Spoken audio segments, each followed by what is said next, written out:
नमस्कार, मैं उमेश गौतम, समग्र प्रदेश समाचार से। आज हमारे बाबा साहब भीमराव अंबेडकर की जयंती है या जन्म दिवस है। हमारे मध्य प्रदेश के माहू में उनका जन्म हुआ था, जिन्होंने आज अपना नाम पूरे विश्व में रोशन किया है और उन्होंने ये साबित किया है कि अगर दुनिया में सबसे कोई ताकतवर वस्तु है तो वो है कलम, शिक्षा।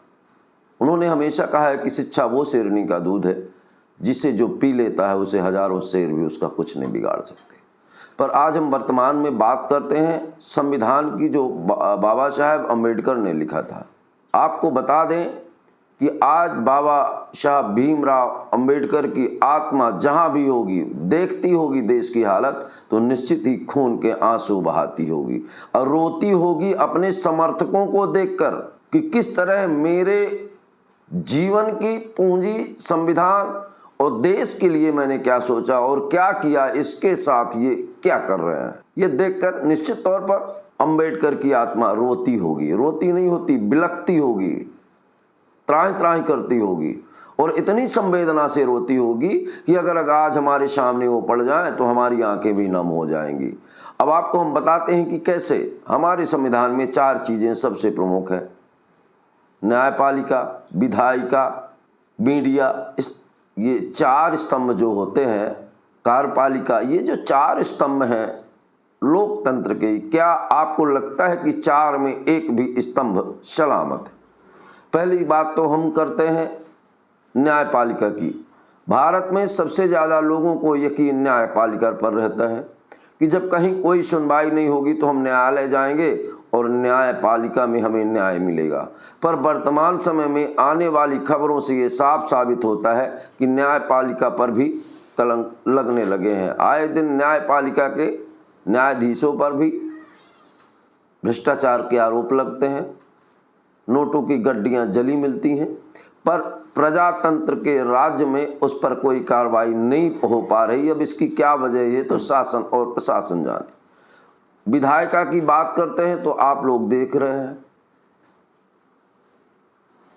न्यायपालिका की बात किया तो ये आप समझ लीजिए कि ये नेता लोगों ने मिलके और मीडिया ने मिलके, न्यायपालिका ने मिलके, विधायिका ने मिलके, सारे लोगों ने लोकतंत्र संविधान के चारों स्तंभों को कमजोर कर दिया है। कमजोर ना कहा जाए, या कहा कि खंडित कर दिया है। एक तरफ मीडिया आंख होती है पूरे देश की, जो मीडिया दिखाता है देश की 95% जनता वही देखती है। जिसे सच्चाई नहीं पता रहती, वो ये सोचती है कि जो हमारे समाचार पत्रों में है, जो हमारे समाचार चैनलों पे है, ये सच दिखाया जा रहा है। मीडिया को इतना तीव्र माना जाता था कि जिस तरह कुत्ते को सुगंध से पता कर लेता है सारी चीज़ें जो लोग नहीं जान पाते, इसीलिए मीडिया को वॉच डॉग भी कहा जाता था। पर वर्तमान में वॉच हटा दिया गया है, केवल डॉग रह गया है और ये सूंघ के वहीं पहुंचता है जहां कुछ खाने का सामान सड़ा गला रहता है। तो मीडिया की, या यहाँ तक कहें कि कुछ इलेक्ट्रॉनिक मीडिया के बड़े बड़े चैनलों के लोग मीडिया को स्तंभ को तो खत्म ही कर दिया है। आज पूरा देश मीडिया को गाली देता है, लोग मुंह पे मीडिया को अभद्र शब्द कह देते हैं, अपराधियों के द्वारा मीडिया कूटा जाता है, पर राजनीतिक लोग प्रसन्न होते हैं और मीडिया आज भी अपने आप को पत्रकार कहना चाहता है। पत्रकार कहते हुए भी लोगों को अब शर्म आने लगी है, क्योंकि पत्रकारों पर इतने लांछन लगे हैं कि ये बड़ा शर्मनाक हो गया है। निश्चित तौर पर हमारे बाबा साहब भीमराव अंबेडकर की आत्मा ये सब दुर्दशा देखकर जरूर रोती होगी। दूसरी बात करते हैं नेताओं की। ये संविधान के मूल बिंदु है, इन्हें ही पूरे संविधान की सुरक्षा का दायित्व है और यही सरकार चलाते हैं। तो नेताओं की जो भ्रष्टाचार की सीमा है वो पराकाष्ठा से बाहर है। आजकल राजनीति में 95% अपराधी, गुंडे, मवाली ये लोग शामिल हो गए, तो इनसे न्याय की उम्मीद कहाँ की जा सकती है, ये आप समझ लीजिए। और न्यायपालिका पर भी आए दिन आरोप और प्रत्यारोप लग ही रहे हैं। अब इसके बाद भी ये बेशर्म नेता लोग और बेशर्म लोग भीमराव अंबेडकर की जयंती को डांस करते हैं, वो भी ऐसा डांस जो बेकार किस्म का, जो अभद्रता की श्रेणी में आता है। और हमारे भीमराव बाबा साहब अंबेडकर ने केवल भारत के लिए नहीं, पूरे विश्व के लिए उन्होंने जो काम किए हैं वो निश्चित ही स्वर्णिम हैं और आने वाले समय में हमेशा उन्हें याद किया जाएगा और उनका सम्मान किया जाएगा। पर ये बात जरूर है कि उन्होंने जो कहा था, समाज ने उनकी किसी भी बात को माना नहीं, ना नेताओं ने, ना आम जनता ने।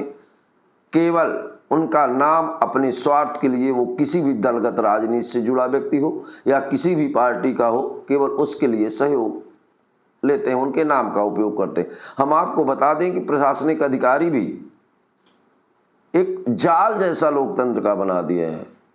नेता लोगों के दबाव में प्रशासनिक अधिकारी, जबकि प्रशासनिक अधिकारियों को पूरी तरह अंतरिम व्यवस्था की जिम्मेदारी रहती है।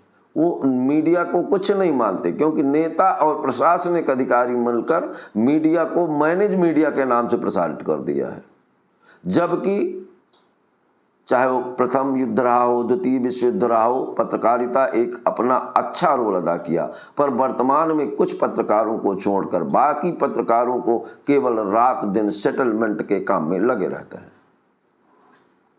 जो पत्रकार ईमानदारी से काम करते हैं, उससे नेता, मंत्री, कलेक्टर, एसपी सब नाराज रहते हैं। ये दुखद है।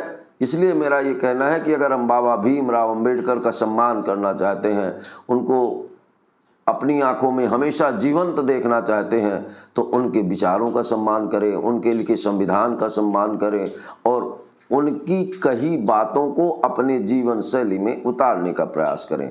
अगर सच में कोई कहता है कि मैं अम्बेडकरवादी हूँ, अम्बेडकर मेरे महान हैं, मेरे देवता हैं, तो क्या एक भी गुण उन लोगों के अंदर अम्बेडकर के हैं? बिल्कुल नहीं है।